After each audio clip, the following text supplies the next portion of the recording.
Barcelona have started outlining the Mikel Merino operation. Barcelona do want to offer 25 million euros fixed with 5 million euros in bonuses, and the player is also open to a potential move to the Catalan club, and this is of course according to Tony Juan Marti. So if Barcelona can actually achieve this signing for Merino, that means he will be 20 million euros cheaper than Joshua Kimmich. It has been said that Barcelona may get Joshua Kimmich but for 50 million euros, and so this is the reason why so many people and the Barcelona fan base do praise this signing, is because for the level that Mikel Merino does bring, it's a bargain of a price. To get him for a total of 30 million euros maximum, it is great business, and it's also going to be a player who is 20 million euros cheaper than Kimmich, and Merino better fits the Barcelona system. Now, we have discussed how Joshua Kimmich would fit at Barcelona. Like, for example, there could be a possibility that Kimmich can play on the right back position or be paired within the double pivot position with either Frankie or Mikel Merino.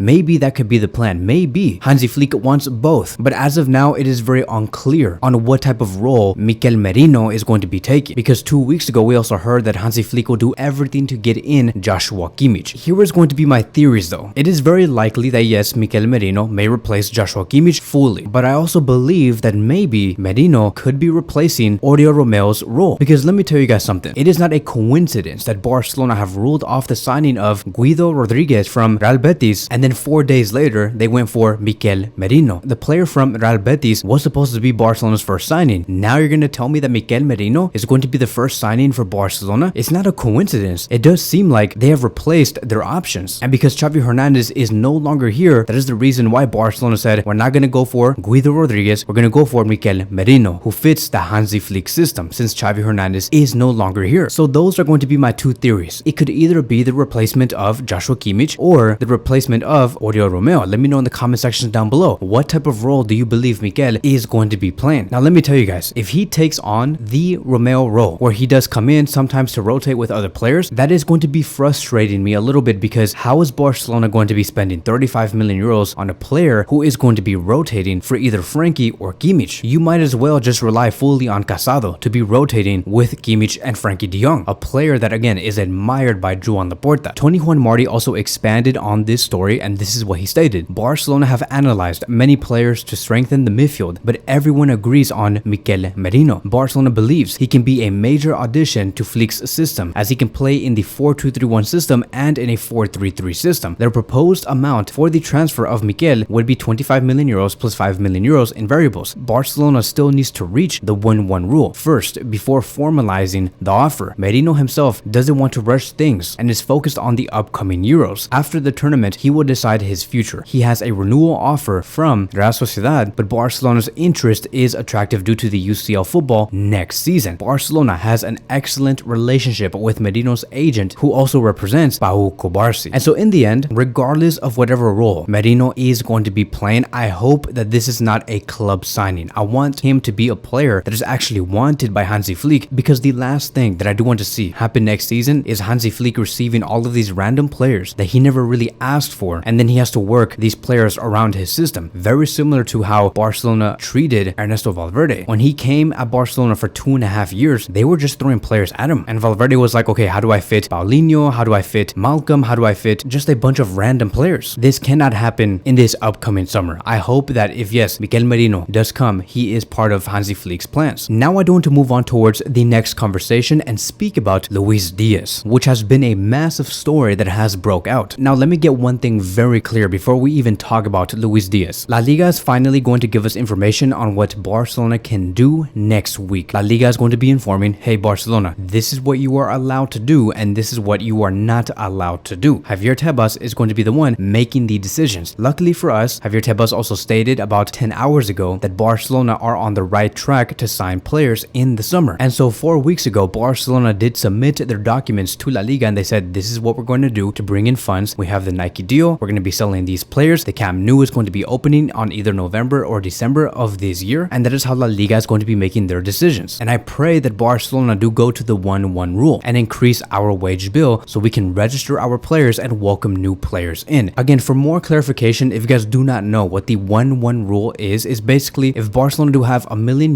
they can spend €1 million on a player. If Barcelona were on a 1-2 rule, that would mean that if Barcelona again had €1 million, they would only be allowed allowed to spend half of the €1,000,000, which is 500,000 euros. La Liga would only allow that. 3 years ago, Barcelona were on the 1-4 rule. It was really bad, meaning that if Barcelona had €1,000,000, they would only be allowed to spend 250,000 euros from that 1 million. So to hear that Barcelona might go into the 1-1 rule, it is good news because now we can actually use the funds that we have on new players. This is exactly the reason why I stated that Barcelona is not actually broke. Like, Barcelona simply don't have money. That's not true. Barcelona do seem broke because La Liga puts limits on Barcelona and they say you're only allowed to spend 20% of your money. So with Barcelona showing proof that they're going to be increasing their revenue, La Liga will say, okay, you guys are fine. You guys are back to the 1-1 rule. Joan Laporta also stated 2 days ago on Barca One podcast that they are not going to be selling any big players in their squad at all. We all thought, again, that we had to sell Raphinha or Frankie or Araujo to bring in brand new players, but no, Laporta is saying we're going to be in a great financial situation. Araujo, Frankie, Raphinha, Lewandowski are not going to be leaving. So the reason why I'm telling you guys this is because even though Barcelona are going to be in a better financial situation, I still don't understand why Barcelona would want to spend so much money on someone like Luis Diaz. And I don't understand why Barcelona would be scouting Luis Diaz and he's 30 million euros more than someone like Nico Williams, another player that plays in the exact same position like him. Like, finally Barcelona gets to this financial state and you want to blow most of your funds on Luis Diaz? We cannot repeat a Bartomeu and what Bartomeu did back in 2019 by blowing money for Griezmann, Coutinho and Dembele. We cannot do that. Franco Reyes has stated this: Luis Diaz is ahead of Nico Williams in Deco's list. Deco finds Nico Williams to be an interesting player, but with an imbalance in his game, that does not sit well with Deco because he needs spaces to unlock his full potential since speed is one of his best traits, whereas with Diaz, he's much more balanced and has more character. And so that is one of Deco's arguments. He is stating Luis Diaz is a player that knows how to dribble in tight spaces and knows how to take down 1 to 2 players. Yes, of course, this is important because Barcelona do face a lot of mid to low block type of teams in La Liga. Even with Real Madrid, as much firepower as they have, Real Madrid like to sit in a mid block and Barcelona have to deal with that. We also have sources coming from Germany stating that Hansi Flick has firmly included Raphinha in his plans and considers him to be a key player, although a final decision on his future is yet to be made. And the reason why this story is so important is because there's also been stories stating that in order for Barcelona to afford someone like Diaz, they need to sell Raphinha. But based off what Joan Laporta did state, maybe we should listen to what Laporta said and not what these stories are saying about how we need to let go of Raphinha to get in Diaz. But then comes the question, how does Luis Diaz come to Barcelona at a price of 75 million euros minimum? That is going to be the minimum that Barcelona are going to have to pay. They might pay even more if Liverpool do want to. It could be up to 95 to 100 million euros. Now, there are ways to lower his price tag if they really do want Luis Diaz. Like, for example, they can say, hey, look, this guy has been injured multiple times. Let's lower his release clause. But then again, his contract does not end until another 3 years and he's at the prime of his career. So best case scenario, 75 million euros. That is still a lot of money and way more than Nico Williams. Let's just assume, right, that Joan Laporta lied, that we had to sell Raphinha for Luis Diaz. I don't even think that's a great idea. Like, I really don't think that we should finance the Luis Diaz transfer by selling Raphinha because to me, Raphinha deserves continuity. Like, am I crazy here? Am I the only person on this YouTube channel that believes that Raphinha should not be sold? Because I really don't think that he should be going anywhere. This guy played 37 games with us. He scored 10 goals and provided 11 assists in 1,942 minutes. Diaz played double the minutes, which was 35.96 minutes. That's a lot of minutes. And he only beat Raphinha in goals by 3 and had less assists than Raphinha, and he had a total of 5. So I would not want to sacrifice Raphinha for Luis Diaz. There's no way. If we even compare these two players and try to justify why Deco would want Luis Diaz over someone like Raphinha, you can see here that Luis Diaz, yes, is better in carries, is better in dribbles. Hence the reason why Deco wants him to play against these low block teams. But then again, Raphinha is way better in assists and better in key passes. Two things that are monumentally important for a winger. Raphinha is much superior. And so to me, I want Raphinha to stay. And I want Nico Williams to be the preferred one. I don't want him to be the second option. I don't want Luis Diaz to be the first option. Nico Williams has to be our player. He's 21 years old, 6 years younger than Luis Diaz. He can become better than Luis Diaz in about 3 years. Nico Williams is also from Spain. I know that many might say that's Spanish favoritism, Kevin, but no, that's important. Nico Williams knows many of the Barcelona players there a lot. As a matter of fact, every time we see Nico Williams with the Spanish national team, have you guys not noticed that he only hangs out with the Barcelona players? Like, he's really good friends with them, and that goes a long way on the pitch. The chemistry between all these players will be insane, and Nico Williams has a lot of room to grow. He played 37 games Williams last season, by the way. The exact same amount of games as Raphinha, and Nico Williams has 8 goals and 16 assists, making Nico Williams involved in more goals than Raphinha. Nico was involved in a total of 24 goals. That is also more than Diaz, by the way. And then when you look at this final picture here and you compare Nico Williams to Raphinha and Luis Diaz, how are you going to be saying that Luis Diaz is above Nico Williams on the list? Nico Williams annihilates Luis Diaz in everything. And I am not here trying to say that Luis Diaz is a trash player. No, Diaz is an amazing player, a player that does excite the Premier League, but Nico Williams is just much better in dribbles, much better in carries, much better in off actions, even with Luis Diaz and Raphinha in key passes. Way better than Luis Diaz in assist, and even with Raphinha in assist. So please, if Barcelona do go into a great financial position, do not blow your money. Do not overspend on players that may not even deliver for you in a great monumental way. Let's invest correctly, invest our funds on players that have room to grow and are familiar with La Liga, by the way. There are so many different reasons why, and positive reasons why Nico Williams should become a Barcelona player. And so that is it. That is all I do have to say for today's video. Thank you guys so much for watching, and I will see you guys in the next one.